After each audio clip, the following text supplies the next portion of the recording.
December 2023, Akwa Ibom State government does not put in place covering council for School of Nursing to begin the award of HND, all the School of Nursing in Akwa Ibom will be shut down. Also, the state chairman of the Trade Union Congress, TUC, Dominic Abang, noted that the increase in the price of fuel has resulted to an increase in the cost of living of Nigerians and citizens of the state. Today, all our minimum wage, they enter one tank of car. Yes, sir. Government, you good? Yeah. You good? Yeah. How many say we don't job, bro? We work out for leg, bro. Just to go collect money to put here for car.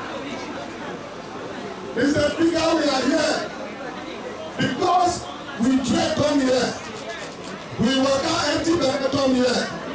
Right? We don't feel afford. Here we don't feel afford. In response, the Speaker State House of Assembly, Udeme Otong, represented by the member representing Ikodekpene and Obodokara Federal Constituency, Jerry Otu, said every demand made by the NLC and TUC has been taken note of and will be forwarded to the state government for effective implementation. He pleaded for more time on the part of the state government for effective response to their demands. So we are not going to remove one item from your demand. Everything has been written and some of you have recorded them. We can call for the meeting that we prepare and take it to the governor. Everything you have demanded, we are not against it. Respect your opinion and we'll pass it on to the appropriate authority and your answers will start coming. Still on the Labour matters, Akwa Ibom State Governor Pastor Omoino has announced that he has approved the sum of $1 billion for the payment of gratuities to the retired primary school teachers. Governor of the People also announced that the sum of $800 million has been approved to clear the backlog of leave grants owed the workers, stressing that moving forward he has also approved that leave grants be paid alongside with salaries to avoid unnecessary accumulation of entitlement. They describe as the anti-people policies of the President Bola Tinubu-led federal government. He stressed that there was need for the state government to meet with the federal government to find out the beneficiaries of all the states of the federation.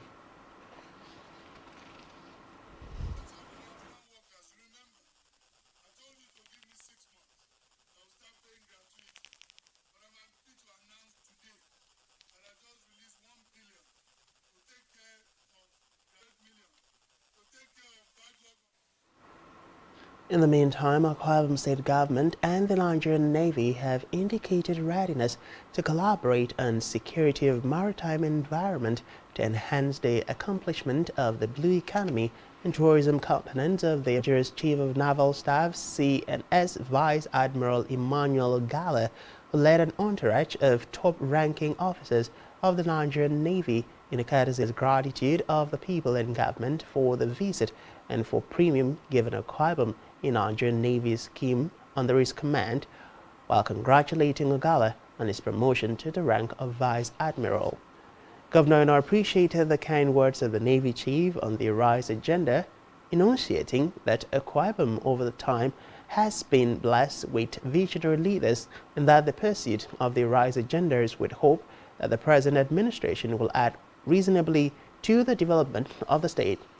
The governor said to accomplish the tourism components of the Arise agenda and development of the blue economy, which has to do with sea-based wealth, there was great need to partner the Navy to improve maritime security given the coastal location of Akwa Ibom State.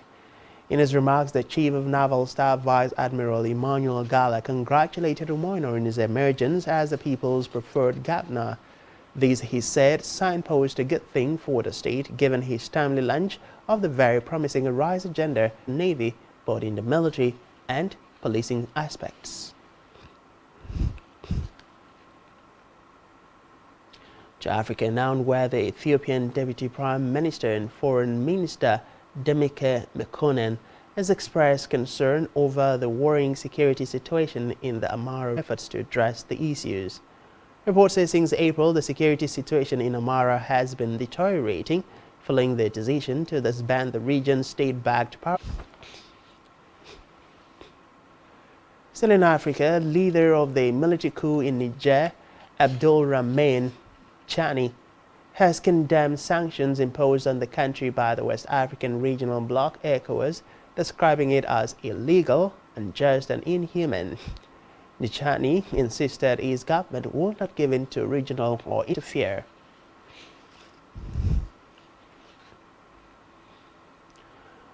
The foreign scene, Kremlin has dismissed allegations that Russia is trying to create new dependencies among developing nations through providing discounted grain.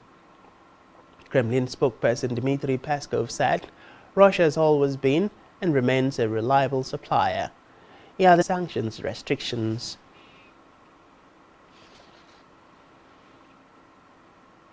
Still on the foreign scene, Ukrainian authorities have said that approximately 10,749 civilians have been killed and 15,599 others wounded in Ukraine since Russia invaded the country in February last year. The head of the War Crimes Department of Ukraine's Prosecutor General's office, Yuri Belevsov, in an interview said that toll includes 499 children. Belosov added that his team had recorded 98,000 war crimes committed by Russian forces in Ukraine during the invasion.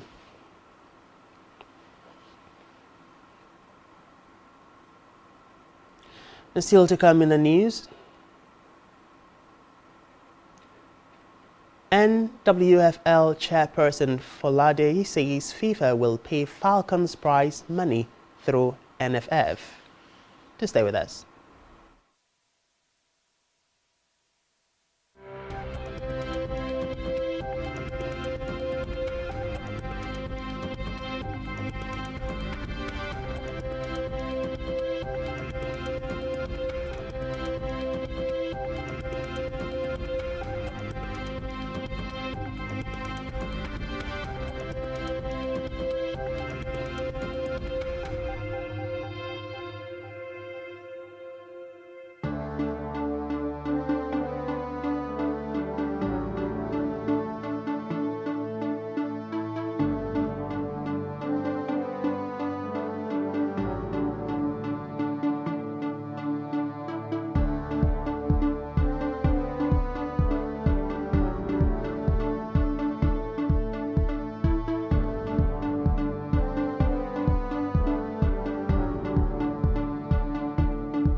Many thanks for staying with us. Move on to the rest of the news stories.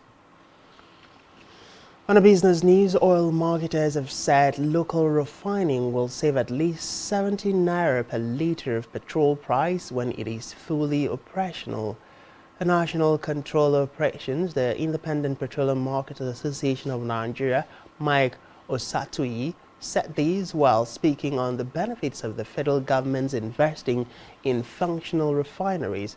Osatuyi noted that although the contracts for revamping of refineries had been awarded, it would be a great development for repairs to be completed as soon as possible to ease the stress and huge finance of importation on the country.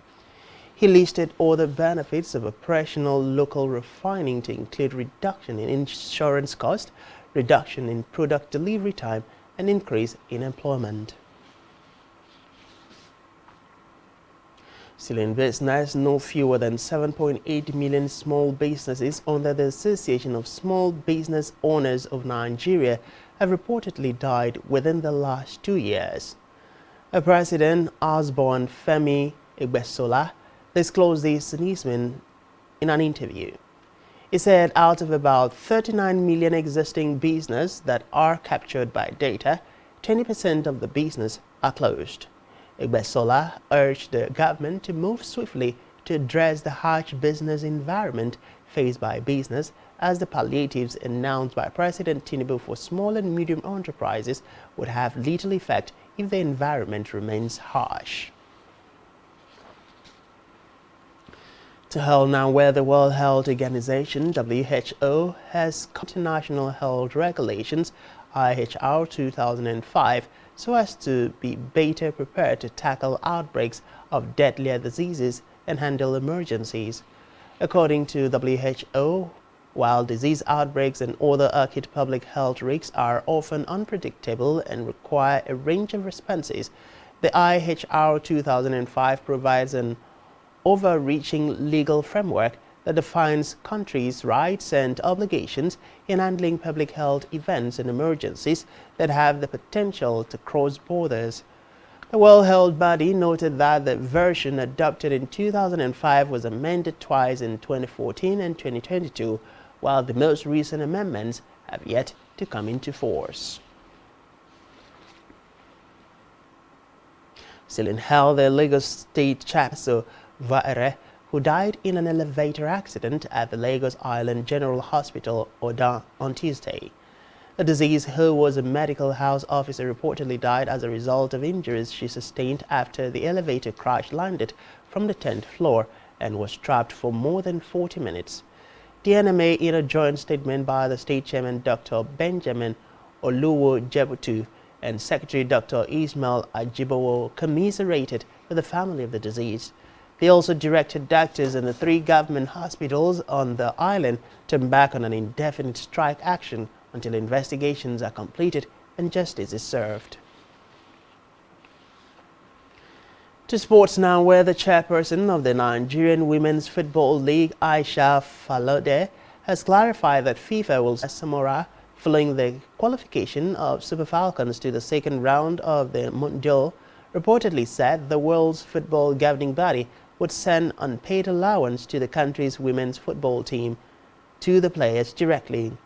Falode, while making the clarification during an interview, said that the World Cup prize money will be ring-fenced to ensure it gets to the players without interference from a third party. She noted that Falcons prize money from the ongoing World Cup will still be routed through the Nigeria Football Federation, NFF. Still in sports, the Southern Hemisphere will be hosting the Rugby League World Cup in 2026 after France withdrew for financial reasons. Recall that France was awarded the tournament in January 2022 after initial plans for it to be held in North America for the first time were scrapped. But organizers were unable to meet financial criteria set out by the French government, and in May it was announced they had pulled out. The event will feature 10 men's, 8 women's, and 8 wheelchair teams. To entertainment now, where the Nigerian personality Poco Lee has teased a new single featuring Kiss Daniel and Zinolensky. Reports say Poco Lee enjoyed fame as an artist when his collaboration with Portable Zazu Ze enjoyed wide commercial success due to Olamide's decisive appearance on the track. The single, titled Unleashed, is set for release on August 11, and it will be the dancer's first release of the year.